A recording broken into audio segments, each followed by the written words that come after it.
What's up, guys? So welcome to my YouTube. This is Cooking with Kara, episode 4. But we're not cooking today. We are going through some research. So I asked on my Instagram story, what topic would you like me to cover? And I got the response of intermittent fasting. And so what I did was I pulled 2 meta-analysis out of PubMed. So when you go to PubMed, if you're not familiar with how to look up research, you type in like the keywords, and then there's a box at the top that says like, we think these articles are gonna be the best match. So I typed in intermittent fasting, nutrition, health, and narrowed it down to just meta-analysis. So the 2 popped up that were pretty recent in 2017. Both these articles are completely separate. Like you'll see when I go through them, they break down the information in completely different ways. So for those who don't know what a meta-analysis is, basically they group together a bunch of the research papers to form one kind of big paper that kind of gives a conclusion, right? So if there's authors all around the world conducting all these different studies, and they're gonna find different results. So maybe in Australia, they find one thing, in the US, they find another thing.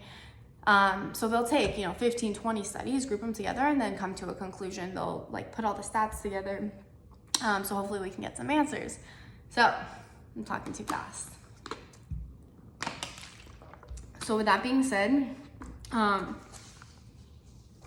let me just talk to you about the different types of intermittent fasting. So there's complete alternate day fasting. So that's when you go like a whole day without eating and then you eat the next day. So complete fasting. Then there's modified fasting regimen. So that's when you will take your total calorie intake. So let's say somebody's used to eating 1,600 calories a day. Then they would break it down to eat like 400 calories for a day. And on the other days, then they would bring their calories back to normal. So it's reducing their energy intake, but it's called a modified fasting regimen. So you're not completely starving. Then there's time restricted feeding. And so that's when like people will give themselves windows. So I've gum in my mouth. So some people will eat like a 12-hour window and then not eat for 12 hours. Some people will do like a 16-8 where they're either fasting for 16, eating for 8, or maybe a 10 and 14. So everybody has their different windows. Then there's religious fasting, like Ramadan fasting, and those are approximately like 12 hours fed fast. And then there's other ones, but we're not gonna get into those. In this topic, I will also use the term continuous energy restriction, which means reducing your total daily caloric intake. All right, guys, so don't lose me. So the first paper we're gonna look at is this one. Anytime you read literature, you have to like write and highlight and take notes because it can get extensive. So this one, oh, hi, I'm making a YouTube video. So this one was published in Aging Research Reviews in 2017 from Baltimore, Maryland, the Laboratory of Neurosciences, National Institute on Aging, and also Johns Hopkins University in Baltimore, Maryland. And they collaborated with University of Southern California. So, and Manchester, United Kingdom. So we have a lot of prestigious people in this paper. And so basically, this paper broke it into animal studies versus human studies. But I'm gonna skip over the animal studies because I just feel like it's not relevant if I just talk to you guys about like mice and rats. So we'll jump into the, oh, I have like a tag hanging out. Okay, so we'll jump into the human research. And so they broke it down into weight loss, if intermittent fasting is good for that. They broke it down into cardiovascular risk, like heart attack, stroke. They broke it down into intermittent fasting and cancer. So the first topic we're gonna cover is intermittent fasting and weight loss. And we all know that long-term caloric restriction is the #1 driver of fat loss. So when people come to me and they say, oh, Kara, like I want to intermittent fast. Well, that's great, but how many days are you really gonna go like starving yourself and like these crazy rules and things like that? So when we look at the literature, there have only been few published randomized control trials to determine whether intermittent fasting is equal or better than continuous energy restriction. So, intermittent fasting, where you go days without eating, or you have these crazy eating windows, versus continuous energy restrictions, which means you eat every day, you just lower your total daily caloric intake. So with intermittent fasting, better than continuous energy restriction for managing weight and metabolic risk factors in overweight or obese subjects. And what they found was that all the studies since 2017 that have been published around the world have been small sample sizes. The small sample sizes are not good. You know, that's a limitation in all studies. If you have a small sample size, it's like anecdotal evidence. If one person does it, doesn't mean it's true science.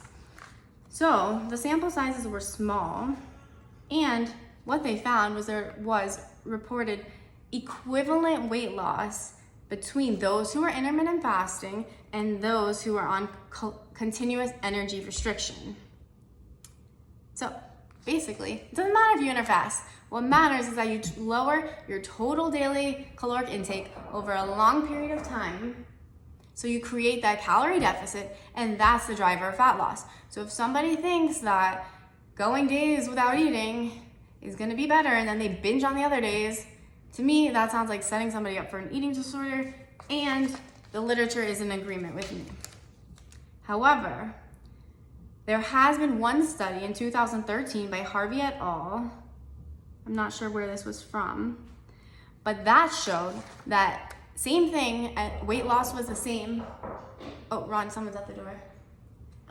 It showed that weight loss was the same, but one group had more body fat loss. So, right, two people are dieting and one person can, let me restate that. Two people are dieting and they lose the same amount of weight, but they might lose different amounts of body fat. One might keep more muscle, one might be losing water. So the fact that this one study, out of all the studies in the whole nation, only one study showed that intermittent fasting, not pounds were different, but that body fat was different. And this happened over 4 months of time. So if you can be consistent over 4 months of time, then, well, only one study has shown that. So my opinion is, hell no. Okay. Oh, and I forgot to mention in that study, they were restricting their carbohydrates to 40 grams per day. So like 2 pieces of bread, which is also unrealistic. Next. Okay. Again, when anyone is ever talking about weight loss, they're talking about reducing body fat and minimizing loss of fat-free mass. So what that means, losing body fat, but keeping as much muscle as possible. Because when you're in a catabolic state, because of calorie restriction, chances are you're gonna lose muscle tissue as well. But the goal is to maintain your muscle mass and lose body fat. So proponents of intermittent fasting claim that they can keep their muscle tissue more than a regular weight loss diet, continuous energy restriction. But what we're seeing in the literature is that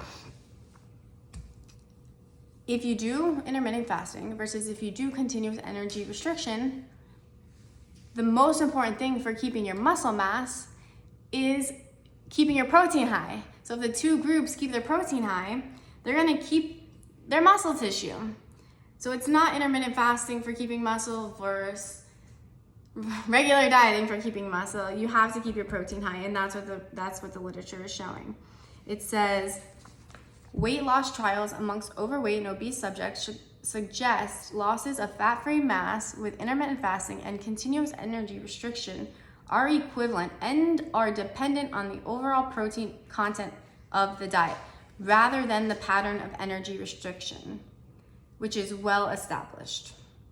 So again, people who say you keep more muscle mass if you're intermittent fasting, wrong. Well, according to the science, there might be anecdotal evidence. Okay. So we're still talking about weight loss. And what defines true weight loss, in my opinion, is being able to sustain it over a long period of time. So, like 6 months or more, 6 months, a year, the long term. That's what we're all in here, the long term play, not the short term instant gratification. The problem with all these studies that I just talked about, even though they were in my favor, which was don't intermittent fast, is even them, they've been short term, less than 6 months. So the true long-term thing, if people say they intermittent fast for years and years, everything's great, but you know, we have no data on that. So I finished that part about weight loss. Now we're gonna go to type 2 diabetes. And there's minimal data on this as well. You know, intermittent fasting versus continuous energy restriction. But there was a study in 2003 by Ash et al. That reported a 4-day intermittent fasting led to comparable reductions in percentage body fat and reductions in hemoglobin A1C to an isocaloric continuous energy restriction. So what that means, your hemoglobin A1C is a long-term indicator of how much sugar you had in your blood. It's what we check to see if someone is a diabetic. So again, basically continue. If you think intermittent fasting is gonna help with diabetes or whatever, it doesn't. Total daily caloric reductions, losing body fat is the most important thing for reducing your risk of diabetes, not intermittent fasting. Okay, moving right along. Cardiovascular disease. So there have been a few studies on this. In one study, alternate daily fasting for 2 months resulted in a decrease in resting heart rate, circulating levels of glucose, insulin, which all, of course, are going to be beneficial for cardiovascular disease or cardiovascular risk factors. In another study, 2 months of alternate day fasting reduced fat mass, total cholesterol, LDL, and triglycerides. However, there have been few studies that have compared intermittent fasting versus continuous energy restriction. So we know intermittent fasting can help reduce risk factors for cardiovascular disease, but we don't know as to what extent that intermittent fasting is better than continuous energy restriction in preventing cardiovascular disease. So we have no data on that. Moving right along. Intermittent fasting and cancer. There are no data on the effects of intermittent fasting on cancer rates in humans. Continuing on. Weight control is likely to reduce the incident risk of 13 cancers, which have been linked to obesity. That is all I have highlighted for this paper. What it means is, based on the evidence, your best bet is to reduce your calories slightly every day over a long period of time and keep your protein high. And don't think that these windows of fasting are going to benefit you any greater than total daily caloric restriction in preventing a risk of cancer, preventing risk of heart disease, diabetes, and helping you out with obese. So that is for paper number 1. Paper number 2 is a little different in the setup. And see, if you guys have never seen scientific literature, they go through all the studies and these little charts, all the years where they were done. So this paper is a little different in the fact that it goes through, whereas this one went through, cardiovascular risk factors, diabetes, weight loss. This one goes through the individual ways of intermittent fasting, such as time-restricted feeding, religious fasting. It goes through gut microbiota. So I will leave this paper either the next clip or tomorrow because I have not gone through it yet. That's all. In conclusion, don't intermittent fast.